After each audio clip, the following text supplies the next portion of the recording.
बिस्मिल्लाहिर्रहमानिर्रहीम। अस्सलामुअलैकुम। होपलेस मेडिकोज़ में आप सबको खुशामदीद। उम्मीद करता हूँ आप सब खैरियत से होंगे।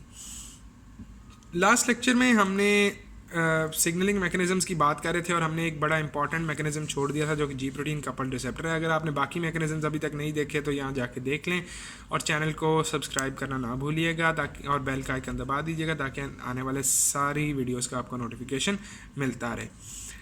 जी प्रोटीन कपल्ड रिसेप्टर्स जो हैं इनका नाम बताता है कि यार ये वो रिसेप्टर्स हैं जो जी प्रोटीन्स के साथ कपल्ड हैं। अभी जी प्रोटीन्स में आपको बताता हूँ क्या है, लेकिन पहले इसका रिसेप्टर का स्ट्रक्चर देख लो। इसको ना हम सर्पेंटाइन रिसेप्टर भी बोलते हैं। सर्पेंटाइन इसको इसलिए बोलते हैं क्योंकि सांप की तरह होता है और ये ना मतलब ऐसे ऐसे ऐसे करके, ठीक है। और सर्पेंटाइन से ही नाम याद रखना 7, ठीक है, 7 कि ये 7 टर्न्स होते हैं इसके in and out of the membrane, ठीक है। ये है 1 2 3 4 5 6 7, ठीक है। यहाँ पे ये जी प्रोटीन के साथ एसोसिएटेड होता है, यहाँ पे लाइगेंड बाइंड करता है, ठीक है, और यहाँ पे ये जी प्रोटीन के साथ एसोसिएटेड होता है। इसको सर्पेंटाइन रिसेप्टर बोला जाता है, ठीक है। 7 ट्रांस मेम्ब्रेन स्पैनिंग इसकी डोमेन्स हैं। 7 दफ़ा, मतलब कि ये फैंसी तरीका ये कहने का कि 7 दफ़ा जो है ये मेम्ब्रेन में से होकर गुजरता है, ठीक है, और जी प्रोटीन के साथ बाउंड होता है। सही हो गया। अच्छा, अब जी प्रोटीन है क्या? जी प्रोटीन्स जो है ना ये एक 3 सब यूनिट्स पे मुश्तमिल एक प्रोटीन होती है जिसका एक अल्फ़ा सब यूनिट होता है, एक छोटा बीटा सब यूनिट होता है और एक ही छोटा गैमा सब यूनिट है, ठीक है। अल्फ़ा, बीटा एंड गैमा सब यूनिट्स। इसमें अल्फ़ा सब यूनिट जो है सबसे ज़्यादा इंपॉर्टेंट सब यूनिट है, ठीक है। अब इसकी फर्दर क्लासिफिकेशन में आपके पास GS, GI और GQ कपल्ड GQ प्रोटीन्स होती हैं, ठीक है। GS स्टिमुलेटरी जी प्रोटीन, GI इनहिबिटरी जी प्रोटीन, सीधा सीधा रखते हैं, ठीक है। और ये जो दोनों है ना ये रिलेटेड हैं विद साइक्लिक AMP। ये दोनों किसके साथ रिलेटेड हैं? साइक्लिक AMP के साथ रिलेटेड है, ठीक है। अब हम देखते हैं कि साइक्लिक AMP के साथ कैसे रिलेटेड है। सबसे पहले मैं आपको ना GS जो प्रोटीन्स हैं उनका बताऊंगा। होता ये है कि यार लाइगेंड आके लगा आपके इसके साथ, ठीक है, लाइगेंड आके बाइंड हुआ जिसकी वजह से जी प्रोटीन एक्टिवेट हुई। अब जब जी प्रोटीन इनएक्टिव फॉर्म में होती है ना तो इसके साथ यहाँ पे करके, ठीक है, लगा होता है GDP। यहाँ क्या लगा होता है? GDP। जब ये आके लगती है ना, ये जब आके लगता है, क्या उसको कहते हैं, लाइगेंड आके लगता है तो रिसेप्टर एक्टिवेट होता है। रिसेप्टर क्या करता है कि इस GDP की जगह ना GDP को उतार देता है, GTP लग जाता है। जब अल्फ़ा सब यूनिट के साथ GTP लग जाता है ना तो अल्फ़ा सब यूनिट आपके जो है ना, क्या उसको कहते हैं, बाकी जो दोनों सब यूनिट्स हैं, ठीक है, बीटा, जो आपके बाकी दोनों सब यूनिट्स हैं बीटा और गैमा, उनसे अलग हो जाता है और ये इसके साथ GTP लगा। मैं सिर्फ T लगाऊंगा, ठीक है, GTP नहीं लगाऊंगा, GT लिख रहा हूँ सिर्फ। अब ये जो सब यूनिट है ना ये आके एडेनिलाइल साइक्लेज के साथ लगता है। एडेनिलाइल साइक्लेज के साथ आके लग जाएगा अल्फ़ा सब यूनिट, ठीक है। अल्फ़ा सब यूनिट एडेनिलाइल साइक्लेज के साथ आके लगता है ना तो एडेनिलाइल साइक्लेज का काम क्या है? एडेनिलाइल साइक्लेज का काम यह है कि ATP को कन्वर्ट करना होता है इसने साइक्लिक AMP में, ठीक है। इसको किस में कन्वर्ट करना होता है? साइक्लिक AMP में। और साइक्लिक AMP जो है ये आगे जाके प्रोटीन काइनेज A को एक्टिवेट करता है, ठीक है, प्रोटीन काइनेज A को। और प्रोटीन काइनेज जो है ये क्या करता है? ये प्रोटीन्स की फॉस्फोराइलेशन कराता है। याद रखना दो लफ्ज़, एक काइनेज और एक काइनेज होता है और एक फॉस्फेटेज होता है, सॉरी, काइनेज और फॉस्फेटेज। काइनेज फॉस्फेट ग्रुप लगाता है, फॉस्फेटेज फॉस्फेट ग्रुप को उतारता है। तो प्रोटीन काइनेज A का मतलब यह है कि ये प्रोटीन्स को फॉस्फोरोलेट करेगा या उनके ऊपर फॉस्फेट ग्रुप जो होता है वो लगाएगा प्रोटीन्स के साथ, ठीक है, प्रोटीन्स के साथ फॉस्फेट ग्रुप को अटैच करेगा। अब इस अटैचमेंट की वजह से कुछ प्रोटीन्स एक्टिव हो जाती हैं, कुछ प्रोटीन्स इनएक्टिव हो जाती हैं, ठीक है। तो इस तरह जब लाइगेंड आके लगता है तो वो जो स्पेसिफिक प्रोटीन्स एक्टिवेट और इनएक्टिवेट होनी उनकी वजह से आगे इफेक्ट प्रोड्यूस होता है, ठीक है, आगे फिर इफेक्ट प्रोड्यूस होगा। चेन देख लो, ये आके लगा, इसने अल्फा सब यूनिट के साथ, और हाँ एक दफ़ा ये जब थोड़ा सा इफेक्ट हो जाएगा ना, तो एडिनल जो अल्फा सब यूनिट है ना, इसके अंदर ही एक इंट्रिंसिक फॉस्फेटेज एक्टिविटी होती है, ठीक है, जो कि एक फॉस्फेट को जीटीपी के साथ 3 फॉस्फेट होते हैं ना, ठीक है, जीटीपी है ट्राईफॉस्फेट, ठीक है, 3 फॉस्फेट होते हैं, एक ये आपका गुआनिन है उसके साथ 3 फॉस्फेट लगे, ठीक है।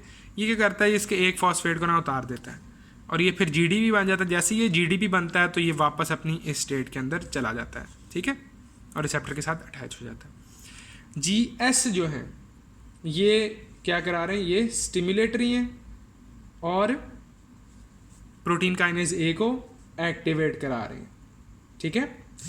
जब जीआई कपल्ड के साथ जीआई कपल्ड जो प्रोटीन है वो होता है ना एक्टिवेट, तो ये साइक्लिक एएमपी की प्रोडक्शन को डिक्रीज कर देते हैं, इनहिबिटरी हैं, उसका ऑपोजिट है, ठीक है।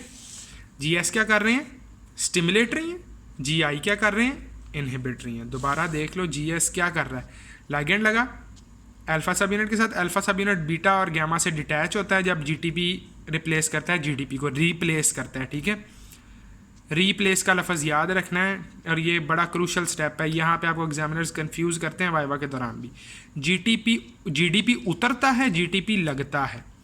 अल्फा सब यूनिट एडिनल साइक्लेज के एक्टिवेट करता है जिससे एटीपी कन्वर्ट होता है, एएमपी में प्रोटीन काइनेज ए एक्टिवेट होती है। नोट करो ये ए वाला जो वर्ड है, अल्फा सब यूनिट एडिनाइल साइक्लेज, एटीपी से साइक्लिक एएमपी, साइक्लिक एएमपी से प्रोटीन काइनेज ए।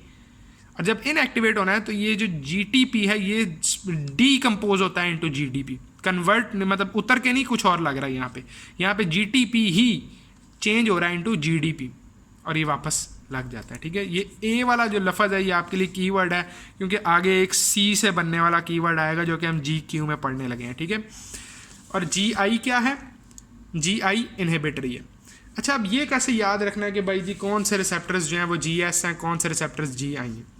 पहली बात तो याद रखो कि ऑल बीटाज, ठीक है, all beta receptors R G S, ठीक है। इसमें बीटा 1, बीटा 2, बीटा 3 से आपका कॉमनली वास्ता पड़ेगा, ठीक है। ये सारे जी एस हैं, ठीक है। बाकी सारे बीटाज भी जो हैं वो जी एस ही हैं। इसके अलावा जो है वो एक डोपामीन 1 है, D1 जिसको कहते हैं, और ग्लूकागॉन एंड H2, ठीक है। अच्छा एक बात बताओ, ग्लूकागॉन का ऑपोजिट जो हार्मोन है वो इंसुलिन है। ग्लूकागॉन अगर जीएस एक्टिवेट हो रहा है तो इंसुलिन किससे होगा, इंसुलिन का कौन सा रिसेप्टर होगा। अच्छा ये ट्रिक क्वेश्चन था, अगर आप में से किसी ने जीआई आंसर दिया है ना तो उसको चाहिए कि वो थोड़ा सा वापस जाए और याद करे कि मैंने लास्ट लेक्चर में बताया था कि इंसुलिन जो है वो जैकस्टैट वो टायरोसिन काइनेज उसका होता है रिसेप्टर, ठीक है। ये कंफ्यूज नहीं करना है, ग्लूकागॉन अगर जीएस है तो इंसुलिन जीआई है, ठीक है, ये ऐसा नहीं है। अच्छा, all betas are Gs, D1 is Gs, glucagon is Gs and H2 is Gs, ठीक है। अब जीआई पे आते हैं।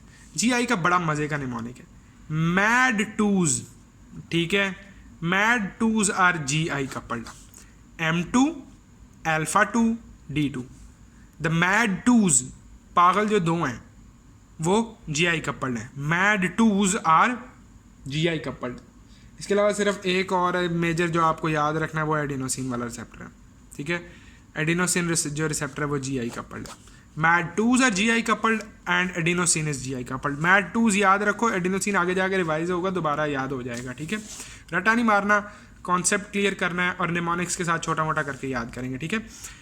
All betas are GS coupled, मैड2 आर जीआई कपल्ड, ठीक है।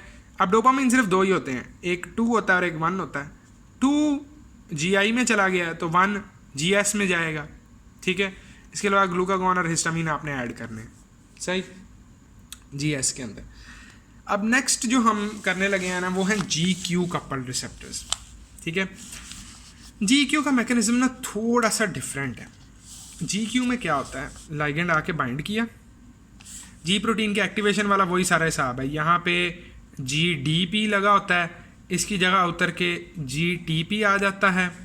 इसके बाद अल्फ़ा सब यूनिट बीटा और गैमा सब यूनिट से अटैच होके यहाँ आके लगता है, ठीक है जी।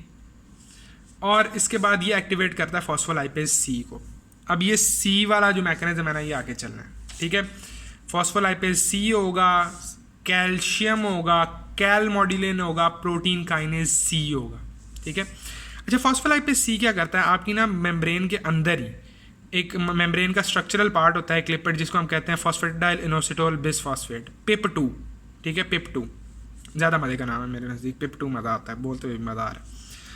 PIP2 को ना कन्वर्ट कर देता है इनटू IP3 एंड DAG, ठीक है। IP3 and DAG, IP3 is inositol triphosphate and DAG is diacyl glycerol, ठीक है। DAG is diacyl glycerol. IP3 क्या करता है, IP3 ना स्मूथ एंडोप्लाज्मिक जो रेटिकुलम है, वो कैल्शियम का स्टोर होता है। Smooth endoplasmic reticulum, smooth reticulum जो है उसके अंदर कैल्शियम भरा होता है, वो उसके कैल्शियम चैनल्स को ना ओपन कर देता है, जिसकी वजह से कैल्शियम आ जाता है सेल से बाहर। कैल्शियम सेल से बाहर आ गया।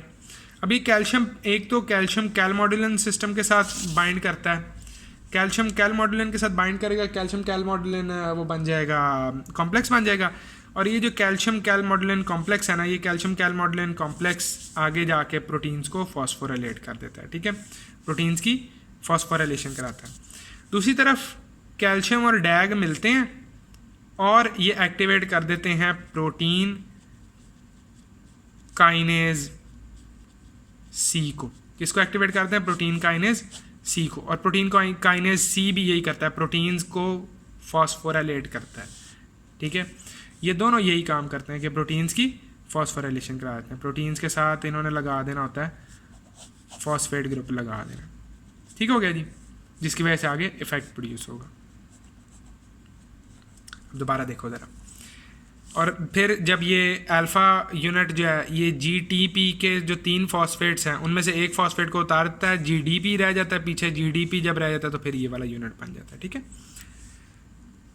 लाइगेंड लगा, G प्रोटीन एक्टिवेट हुई, उसने फॉस्फोलाइपेज C को एक्टिवेट किया। फॉस्फोलाइपेज C ने PIP2 को कन्वर्ट कर दिया into IP3 and DAG, inositol triphosphate and diacyl glycerol. Inositol triphosphate ने स्मूथ रेटिकुलम पे जाके कैल्शियम को रिलीज करवाया, ठीक है। और DAG ने प्रोटीन काइनेज C को एक्टिवेट करवाया, ठीक है। ये देख लो, फॉस्फोलाइपेज C है तो प्रोटीन काइनेज C है, कैल्शियम कैलमोडिलिन है, ठीक है। वहाँ पे हमारे पास एडेनाइल साइक्लेज था जिससे साइक्लिक AMP था और प्रोटीन काइनेज A था, ठीक है। कैल्शियम कैलमोडिलिन बना, कैल्शियम DAG के साथ मिलकर प्रोटीन काइनेज C को एक्टिवेट करवाता है। दोनों इनका काम ये है कि इन्होंने जो है वो प्रोटीन्स की फॉस्फोराइलेशन करानी, प्रोटीन्स की फॉस्फोराइलेशन से इफेक्ट प्रोड्यूस होता है, ठीक है। अच्छा, अब GQ कपल्ड कौन से रिसेप्टर है, आपके मोस्टली जो सबस्क्रिप्ट 1 वाले रिसेप्टर्स हैं ना, जिनके नीचे सबस्क्रिप्ट 1 लगता है, वो मोस्टली आपके GQ कपल्ड हैं, ठीक है। फॉर एग्जांपल एंजियोटेंसिन, जो एंजियोटेंसिन 2 रिसेप्टर जो है 81, ठीक है। एंजियोटेंसिनोजिन 2 का 1 रिसेप्टर, इसको 81 ये नहीं करना एंजियोटेंसिन 1 रिसेप्टर है, नहीं, ये एंजियोटेंसिन 2 का फर्स्ट रिसेप्टर, ठीक है। 81 जो हो गया। इसके अलावा वेसोप्रेसिन V1, ठीक है, alpha 1, histamine 1, muscarinic 1 and muscarinic 3, ये एक आपका जो बीच में एम ही ऐड हो गया, सही। मस्करिनिक याद है ना, 3 होते हैं, M1 M2 M3, 2 जो है वो मैड2 के अंदर आ गया, M1 और M3 GQ के अंदर आ गए। बाकी आपके मोस्टली सबस्क्रिप्ट 1 जो है वो GQ कपल्ड हैं, एक्सेप्ट आपके ये 2 सिर्फ रह गए। D1 जो रिसेप्टर है वो आपका GS कपल्ड है। देखो, क्लम्प करके चीज़ों को याद करना है, रट्टे नहीं मारने, ठीक है। All betas are GS coupled, मैड2 are GI coupled, most of your subscript 1 जो रिसेप्टर्स हैं they are GQ coupled, 81, V1, alpha 1, H1, M1, M3, ठीक है। These are all GQ coupled, ठीक है। तो यहाँ पे हमारा जो है ये ख़त्म होता है लेक्चर। एक छोटी सी बात अगर मज़े की सुननी है तो वो ये कि PIP2 का स्ट्रक्चर देख लो। जो फॉस्फेटाइल इनोसिटोल है, इसका स्ट्रक्चर ये होता है कि ये ग्लिसरॉल बैकबोन है, ग्लिसरॉल बैकबोन के साथ 2 आपके जो है फैटी एसिड्स लगे होते हैं जिनको हम आर ग्रुप्स के तरह साथ डोनेट करते हैं, और तीसरे कार्बन के साथ जो है ये एक फॉस्फेट लगा होता है और उसके साथ एक यहाँ पे इनोसिटोल होता है, ठीक है, एक इनोसिटोल लगा होता है, ठीक है।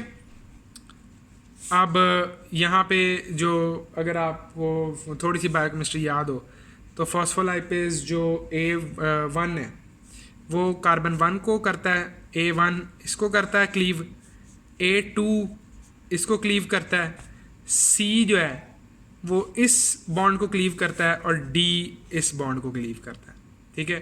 B नहीं होता, B स्पेशल है बायोकेमिस्ट्री के लिए, ओके।